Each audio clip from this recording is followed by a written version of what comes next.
सोमवार का दिन शंकर भगवान को समर्पित होता है। आज के दिन भक्त भोलेनाथ को प्रसन्न करने के लिए विशेष पूजा अर्चना करते हैं।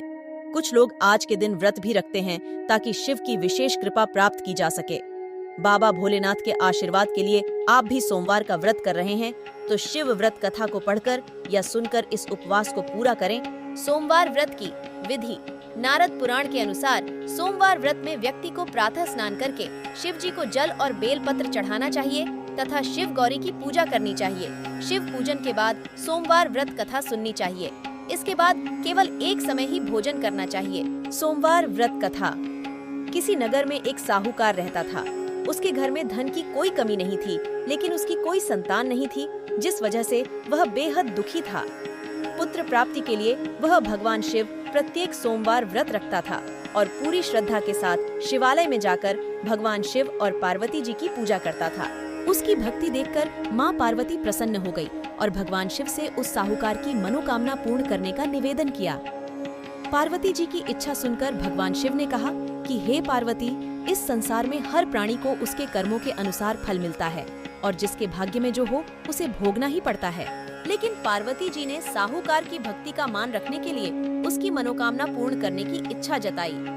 माता पार्वती के आग्रह पर शिवजी ने साहूकार को पुत्र प्राप्ति का वरदान तो दिया, लेकिन साथ ही यह भी कहा कि उसके बालक की आयु केवल 12 वर्ष होगी। माता पार्वती और भगवान शिव की इस बातचीत को साहूकार सुन रहा था।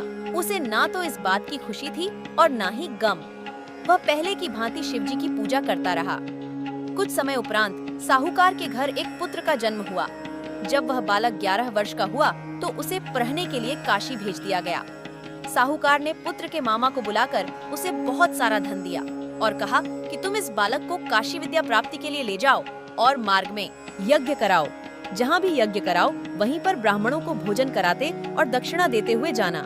दोनों मामा भांजे इसी तरह यज्ञ कराते और ब्राह्मणों को दान दक्षिणा देते काशी की ओर चल पड़े।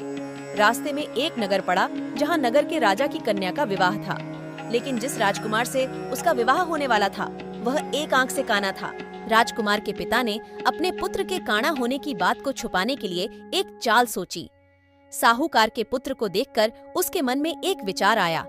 उसने सोचा, क्यों न इस लड़के को दूल्हा बनाकर राजकुमारी से विवाह करा दूं। विवाह के बाद इसको धन देकर विदा कर दूंगा और राजकुमारी को अपने नगर ले जाऊंगा। लड़के को दूल्हे का वस्त्र पहनाकर राजकुमारी से विवाह कर दिया गया। लेकिन साहूकार का पुत्र एक ईमानदार शख्स था। उसे यह बात न्याय संगत नहीं लगी।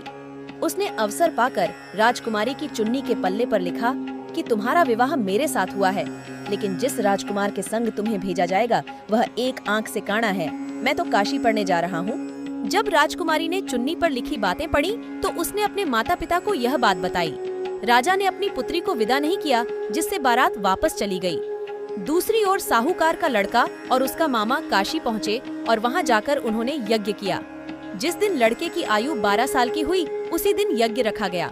लड़के ने अपने मामा से कहा कि मेरी तबीयत कुछ ठीक नहीं है। मामा ने कहा कि तुम अंदर जाकर सो जाओ। शिवजी के वरदानुसार कुछ ही क्षणों में उस बालक के प्राण निकल गए। मृत भांजे को देख उसके मामा ने विलाप शुरू किया। संयोगवश उसी समय शिवजी और माता पार्वती उधर से जा रहे थे। पार्वती ने भगवान से कहा, प्राणनाथ, मुझे इसके रोने का स्वर सहन नहीं हो रहा। आप इस व्यक्ति के कष्ट को अवश्य दूर करें। जब शिवजी मृत बालक के समीप गए तो वह बोले कि यह उसी साहूकार का पुत्र है जिसे मैंने 12 वर्ष की आयु का वरदान दिया। अब इसकी आयु पूरी हो चुकी है।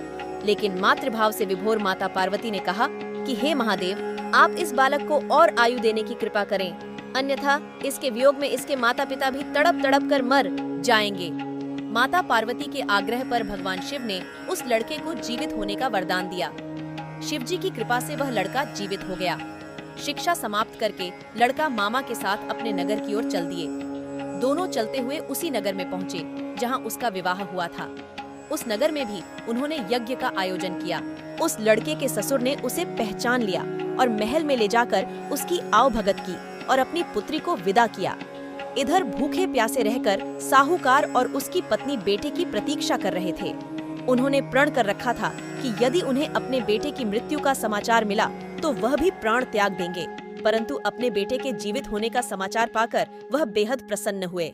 उसी रात भगवान शिव ने व्यापारी के स्वप्न में आकर कहा, हे श्रेष्ठी, मैंने तेरे सोमवार के व्रत करने और व्रत कथा सुनने से प्रसन्न होकर तेरे पुत्र को लंबी आयु प्रदान की है। जो कोई सोमवार व्रत करता है या कथा सुनता और पढ़ता है, उसके सभी दुख दूर होते हैं और समस्त मनोकामनाएं पूर्ण होती हैं। बोलो शंकर भगवान की जय।